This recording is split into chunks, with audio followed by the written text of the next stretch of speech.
Let's start by removing this wheel. If you have a hubcap, go ahead and remove that. Usually it has little plastic caps. With a 19mm, you can remove those and then pull off the hubcap. Mine isn't here, so I'm just going to use my 19mm socket, remove all 5 of my lug nuts, and then take the wheel off.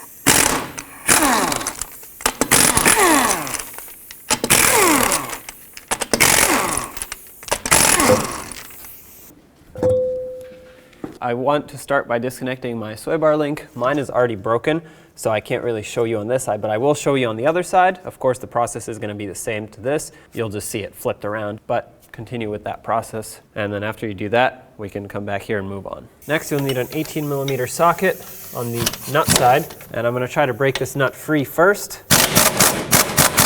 There we go. Now, stick a 17mm wrench or some locking pliers behind here. This is going to help you hold the stud in place.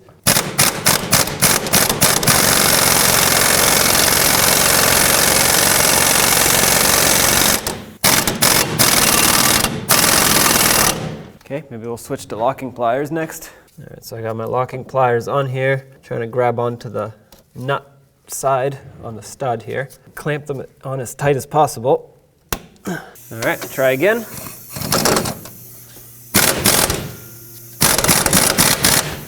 Okay, I worked it back and forth a little bit. There we go. Now let's do the same thing to the other side so that we can pull the sway bar up and then disconnect the bottom. So the bottom side is really hard to show you, but I'm going to apply some heat to the nut.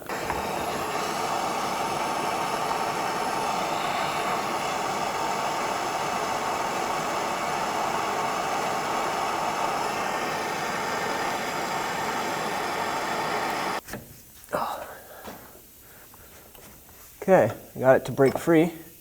That's good. I'm going to switch to a ratcheting wrench now. Ratcheting wrenches, I guess, doesn't give me enough leverage. I'll switch to a ratchet.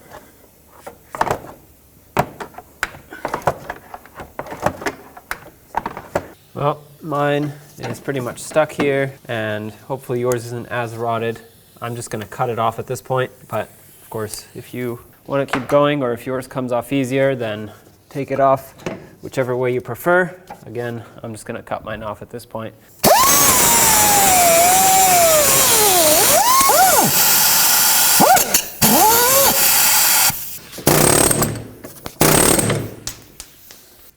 There it is.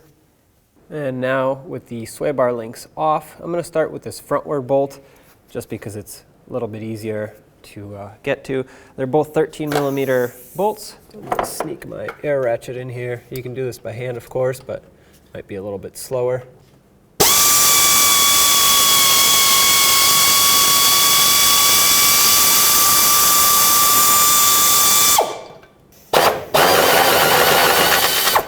Okay, so I'm going to leave it right there. So actually what you can do is just take a wrench to it, break it free.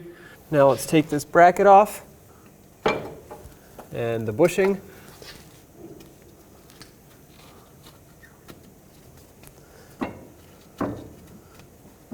Okay, get this out of here.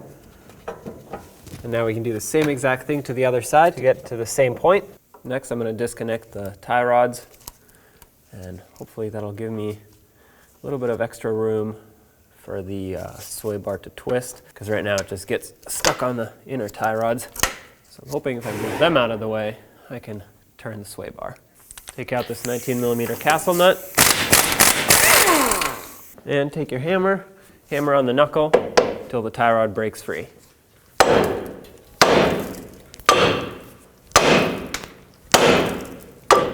There we go.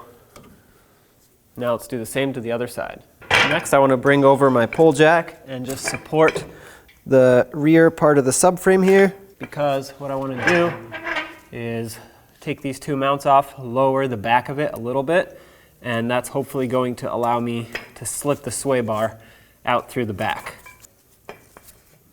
All right, so I'm just going to put a little bit of pressure on it. Let's take off the 4 18mm bolts that are here.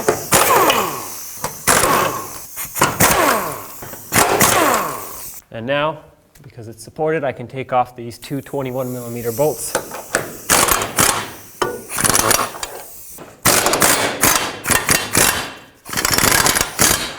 Now let's lower this support here. The subframe will want to come down, which is perfect. That's what we want. Uh-oh. All right, so I got to switch to a different style pull jack here. I'm going to put these bolts back in to support the subframe, so I can take this out, put another one in.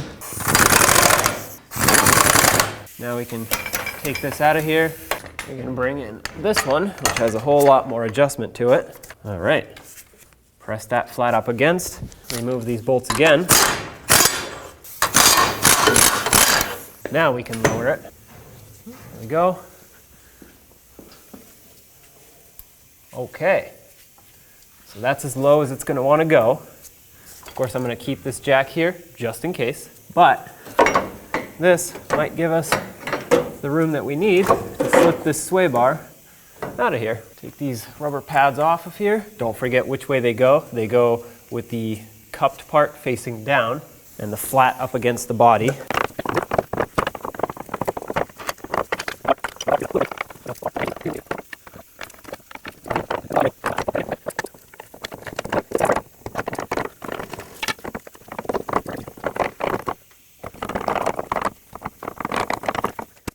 So here's the issue, I need it to go lower.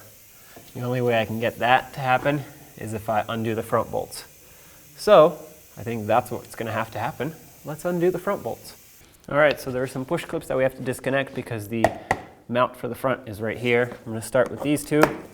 I'm going to take this one out also. I'm not looking to take the shield all the way down, I'm just looking to unlodge it enough to bend this out of the way.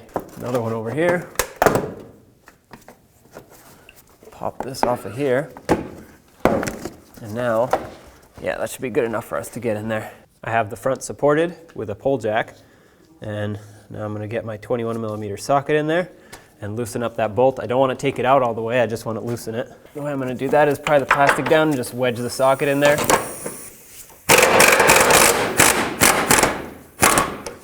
Okay. Let's go with that for now. A few turns. Do the same to the other side.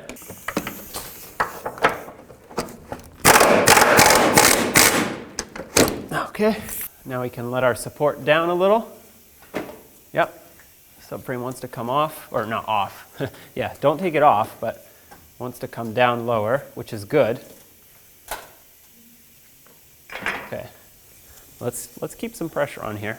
Now we come back here, release pressure off of this one, lower it down. It should come down more than before, which is exactly what we need.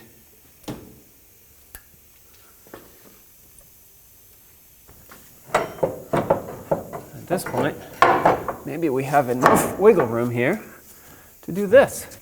There we go. You have to, bring it down like this, and then here is your old sway bar. Yay. All right, so let's get the new sway bar and make sure you put it the right way. I was actually about to put it backwards. So this side that has the two rings that basically tell you where the sway bar bushing goes on the passenger side. And the side that doesn't have anything goes on the driver's side. I'm going to slip it through the two sides of the exhaust. And bring it up over there. And then up over here. Might have to pry this down a little. The sway bar is going to get scratched no matter what, so unfortunately that's just what's going to happen. Anyway, well, that was easy. Now we have to actually bring it up in here. Now might as well bring it underneath the tie rods while we're at it. That's how it's supposed to sit. Let's do this to both sides. Bring it closer to being in position here. All right, so right about there is where it's in position. So before you install the bushing, you want to actually lubricate it on the inside, and I recommend silicone paste because it's rubber friendly. Otherwise, other greases that are oil-based might swell up the rubber. You don't need a whole lot, just a little bit. And now you'll notice it has a split. The split goes towards the rear of the vehicle. And this is definitely going to get messy, but slide it on. Just like that. It's fine if it doesn't close all the way. Now I like to put a little bit of silicone paste on the bracket here. That way it slides down on the bushing easily. And you'll notice it has this cutout that's open and then the hole for the front bolt. So this is for the rear. That's why there's a bolt still in there, because this doesn't have to come out all the way. So slide the bracket into this rear bolt, and then press it down over the front just like that. Push it back, and I'm actually going to start the front bolt right now. I'm going to start this front bolt in a few threads. All right, I'm going to leave this rear one right where it is until we're ready to tighten everything down. Now let's move to the passenger side and do the same thing. Apply some silicone paste. And now on this side you want to match the bushing with this cutout here.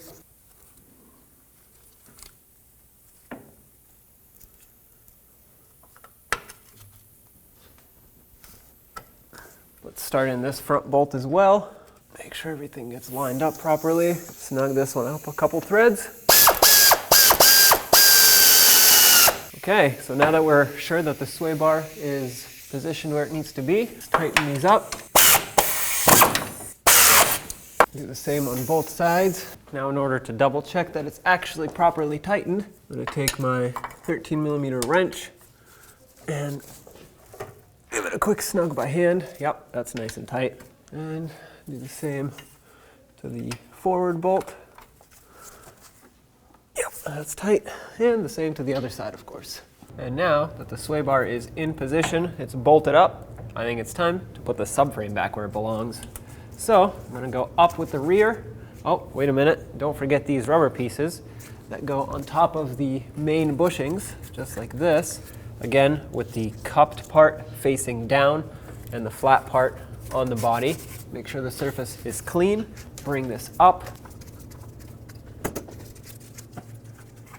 All right, the rear is making contact. Let's bring the front up as well. The front is making contact. I'm going to start with the rear brackets. I'm going to put those on. So line these up with all the bolts and then slide in your main bolts in. There we go. I'm going to start all of them and then I'll tighten them.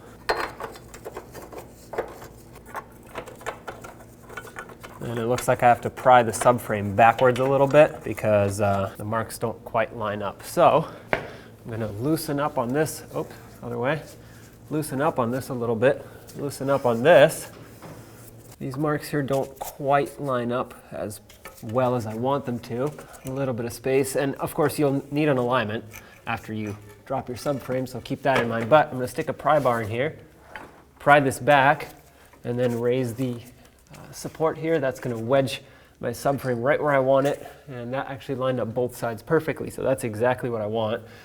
You can look at the witness marks around the bushings. So now that I have this side in, and it actually feels like it's a lot better lined up. Before I couldn't move the bolts by hand. Let's do the other side. Okay, see now this side isn't lined up the way I want it to be. So we'll go down. Okay. That went in. And then line up these two side ones. Okay, I think it's time to tighten them. I'm going to tighten these main bolts first. Nice and tight. Now grab your 18, tighten these smaller ones.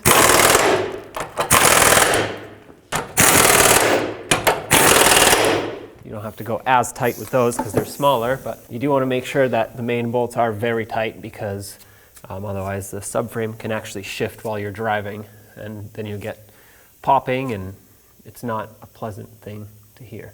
Trust me. Don't ask me how I know. Anyway, moving on, let's tighten the front.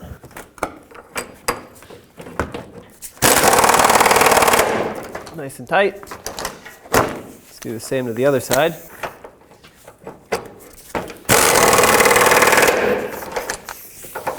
All right, so subframe's back and it's tight.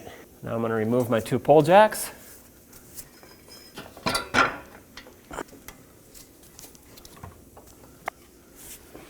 All right, take your tie rod, put it back into the knuckle, put the nut on, let's snug it up. Torque this to 18 foot-pounds. If your castle nut slot doesn't line up with the cotter pin hole in the stud, always tighten, never loosen.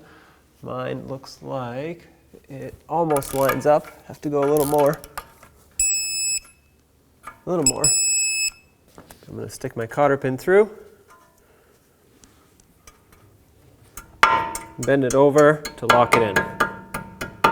And do the same to the other side, of course. Now let's get the sway bar links in, slide it into the sway bar, and put the nut on. Make sure it's facing the right way, of course. I'm not going to put it in on the top yet, but I will do the other side. That way both bottoms are done, and then we can move the sway bar up or down, whatever we need, in order to fit the top of the sway bar link in. Now I'm going to put an extension with a swivel socket in here, and an 18mm, and tighten up this nut.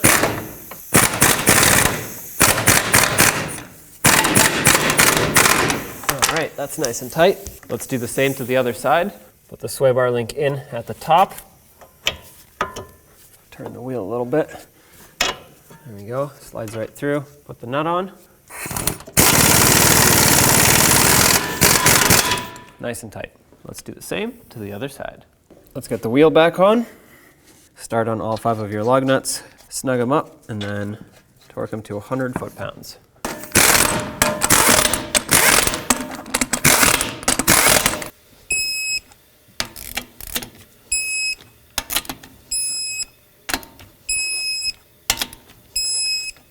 And now if you have a hubcap, go ahead and put that on as well.